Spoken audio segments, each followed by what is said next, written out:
Assalamualaikum warahmatullahi wabarakatuh. Waalaikumsalam warahmatullahi wabarakatuh. Sobat sebangsa dan setanah air, jumpa kembali dengan saya Hendro Saki dalam program acara Hotspot Hendro Saki Podcast. Nah, untuk edisi yang ke-36 kali ini kita akan berbicara tentang tata kelola migas di Aceh. Telah hadir bersama kita narasumber yang berkompeten menjawab isu kita kali ini, yaitu Pak Nasri Jalal. Ya, Saya panggilnya Bapak atau Abang nih ya? abang aja. Abang aja, oke. Bang Nasri. Bang Nasri ini merupakan Kepala BPMA, Badan Pengelola Migas Aceh. Nah, isu yang kita angkat hari ini terkait dengan signatur bonus dan dana bagi hasil migas untuk Aceh. Nah, Bang Nasri, sebelum kita ke pertanyaan-pertanyaan yang lebih tajam, mungkin kita sebenarnya ingin tahu dulu nih, apa nih signatur bonus ini? Ya, baik, Bang Hendro, terima kasih. Assalamualaikum warahmatullahi wabarakatuh. Jadi, signatur bonus itu adalah, kalau terjemahan bahasanya adalah bonus tanda tangan. Yaitu setiap penandatanganan PSG kontrak, sebelum mulai berlakunya kontrak itu, kontraktor wajib membayarkan signatur bonus kepada pemerintah.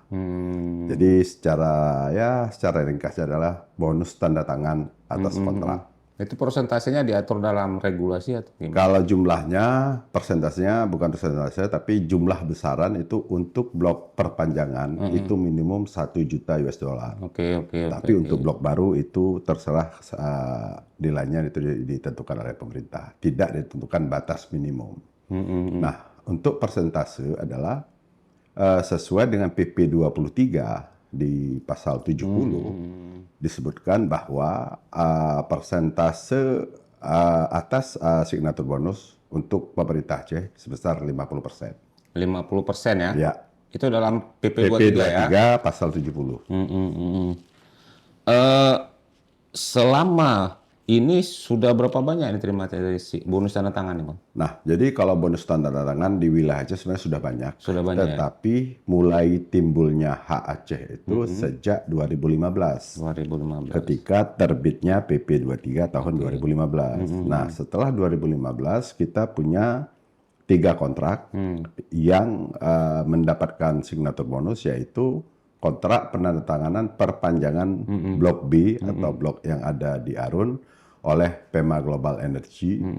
Kemudian ada blok Onwa offshore Northwest Aceh dan blok Oswa offshore Southwest Aceh oleh Konrad Energy.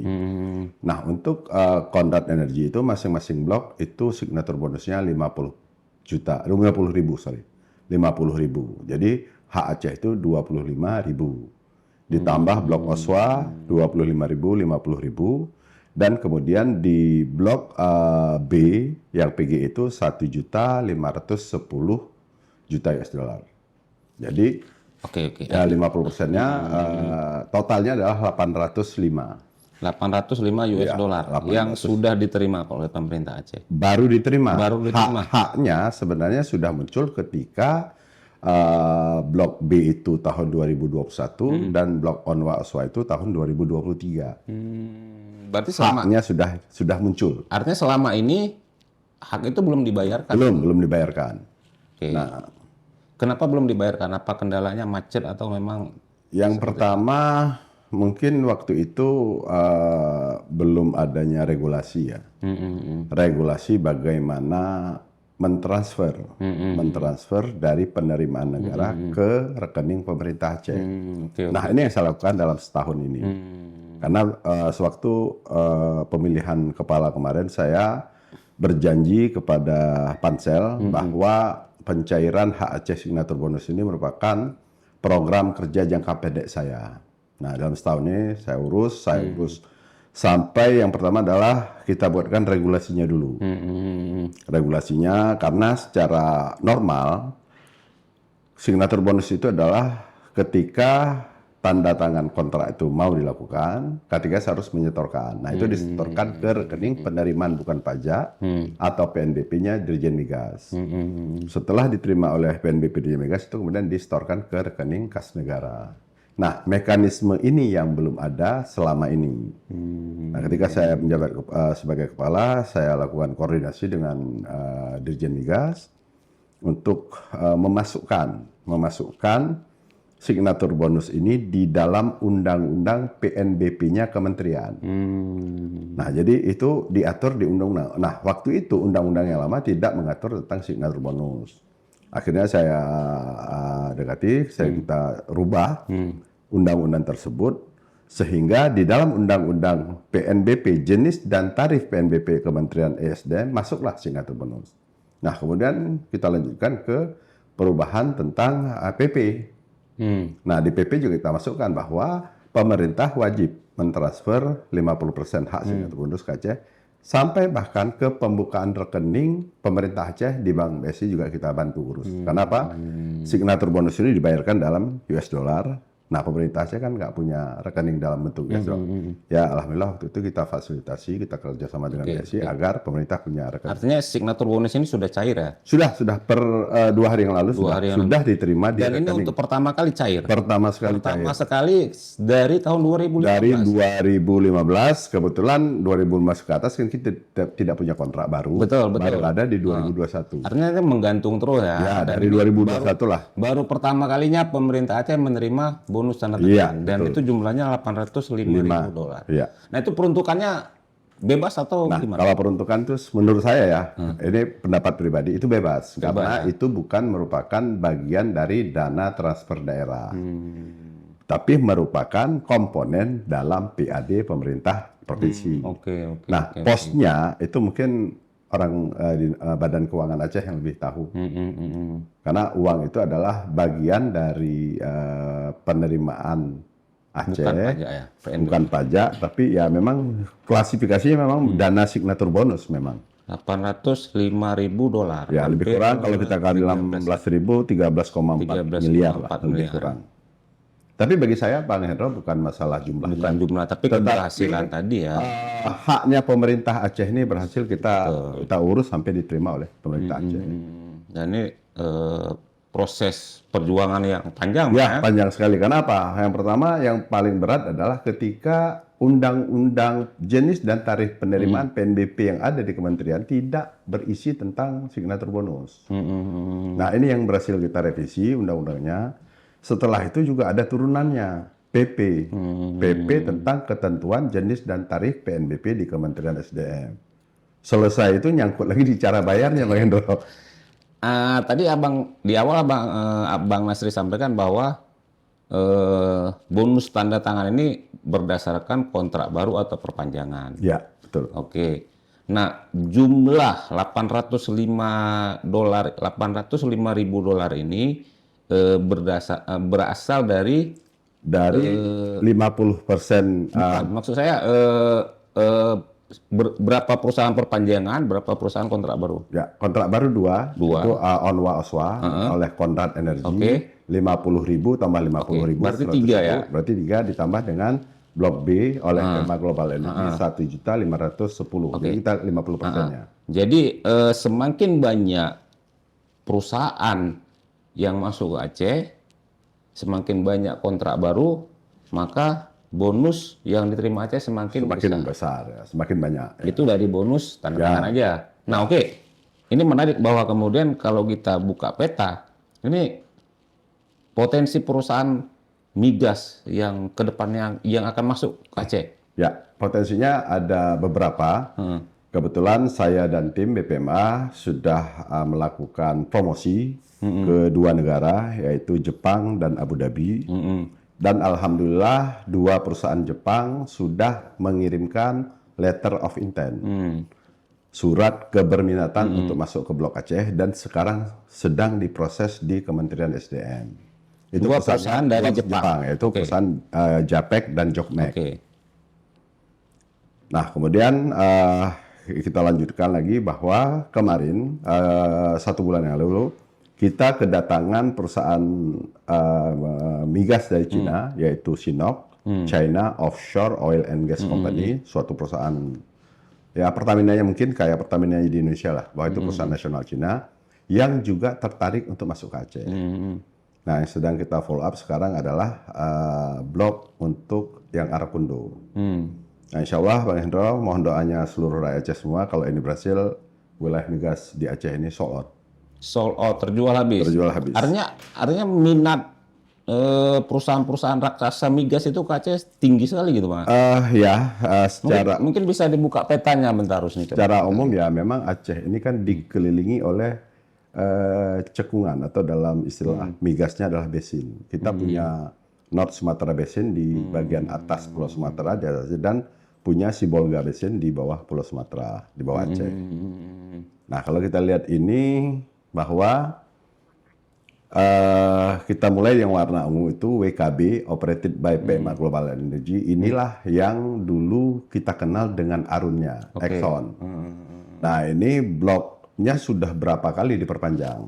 Terakhir diambil alih oleh perusahaan daerah Aceh, PT PMA, melalui anak perusahaannya PMA Global Energy. Nah, mereka bayar perpanjangan itu 1.510.000.000 US dollar. Nah, ini yang blok perpanjangan. Nah, kemudian kita lihat yang hijau, itu Biren Sigli, ini juga 2023, ini juga sudah dibayarkan signature bonusnya. Tetapi waktu WK Biren Sigli ini, regulasinya sudah berhasil kita buat, sehingga tidak ada masalah, tidak menggantung. Nah, yang ada di biru sama di, apa ini namanya? Ungu. Bawahnya. Oh, ini oren. Nah, yang ini. Oswa. Oswa Onwa. Nah, ini 25.000 dan ini 25.000. Dan ini akan sold out semua nanti. Nah, ini insya Allah ini sedang kita proses adalah Joint Study Area di Mesraya yang saat ini penunjukan studinya oleh Dirjen Migas ke Putra Indomanual. Dan satu lagi yang kuning itu Wikalox Mawe yang sedang kita tawarkan ke Sinok tadi. Sinok tadi ya. Kalau sini kan under termination process, memang sedang kita proses untuk terminasi. Jadi itu akan menjadi wilayah open area. Nah, kalau yang lain ini memang sudah beroperasi. Nah, kalau yang saya sampaikan tadi, Japek dan Jobmek, mereka tertarik yang di atas Wika Biren Sigli, di atas di offshore. Di atas wilayah. Yang Triangle Pasir itu ya? Bukan, Triangle Pasir ini sedang berjalan. Nah, ini, nah, yang menarik lagi kita kemungkinan akan mendapatkan lagi signature bonus untuk Medco. Medco itu berakhir kontrak di 2031 dan Triangle Pasir tadi di 2032. Ini gas semua, Bang? Ya, kalau di WK Pasir ini gas, tapi kita sedang meminta mereka untuk melakukan pengeboran sumur minyak dan mereka insya Allah 2026 akan melakukan pengeboran sumur minyak pertama sekali. Kalau di Blok B itu terdiri dari gas dan kondensat, termasuk juga Blok A. Nah, jadi kita 2031 Blok A ini akan terminasi, akan ada kontrak perpanjangan, itu minimal kita dapat 1 juta lagi, juga di Blok Pasir di 2032. Ini kalau kita lihat peta sebenarnya kan sebaran potensi migas di Aceh kan sangat besar, Bang. Ya, alhamdulillah sebaran kita dari atas sampai bawah itu terisi dengan. Yang menjadi penting adalah bagaimana kemudian potensi-potensi ini bisa memberikan kontribusi yang besar untuk masyarakat dan untuk pemerintah itu. Ya, baik, itu adalah harapan kita semua. Tetapi yang harus kita garis bawahi adalah di Blok A, Blok B, dan WK Pasir ini adalah merupakan blok-blok lama. Nah, kan, apalagi di Blok A. Blok A itu dari tahun 70-an, kalau Bang Hendro pasti pernah dengar dulu Asam Merah. Kemudian ada ConocoPhillips, ya itu sudah dibor selama ya 50 tahun lebih.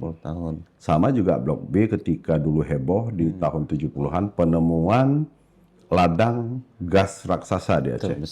Terbesar, ya kan? Nah, itu juga sudah 50 tahun lebih.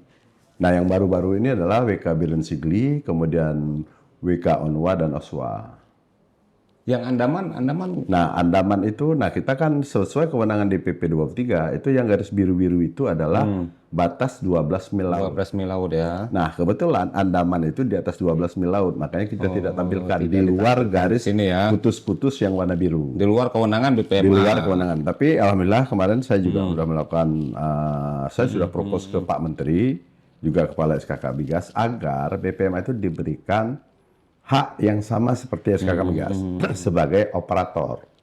Nah, sudah diizinkan, sudah keluarkan suratnya, mungkin dalam ya termasuk popularitas sudah pernah mempublikasi bahwa Menteri SDM mengizinkan BPMA sebagai partnernya SKK Migas untuk mengelola blok di atas Kemitraan 12 mil. lah Ya. gitu ya. Nah, ini kenapa penting? Karena di dalam kegiatan hulu migas tidak boleh ada dua regulator di dalam satu operator. Nah, karena PP-nya mengatakan bahwa kewenangan BPMA hanya di darat sampai dengan 12 mil laut. Nah, sehingga di atas itu masih kewenangan SKK Migas. Kita jangankan menanyakan sesuatu aja, bagi mereka tidak diberikan kesempatan untuk menjawab. Karena bagi mereka operator hanya SKK Migas. Nah, surat dari Pak Menteri itu bahwa kita boleh terlibat di dalam kegiatan mereka. Nah, ini yang mungkin di berita sempat disampaikan, oh nggak perlu surat itu. Sebenarnya surat itu sangat penting. Oke. Baik, Bang Nasri, terima kasih banyak atas kehadirannya. Harapan kita BPMA terus menjalankan tugas dan fungsinya dengan tetap berpihak kepada masyarakat. Baik.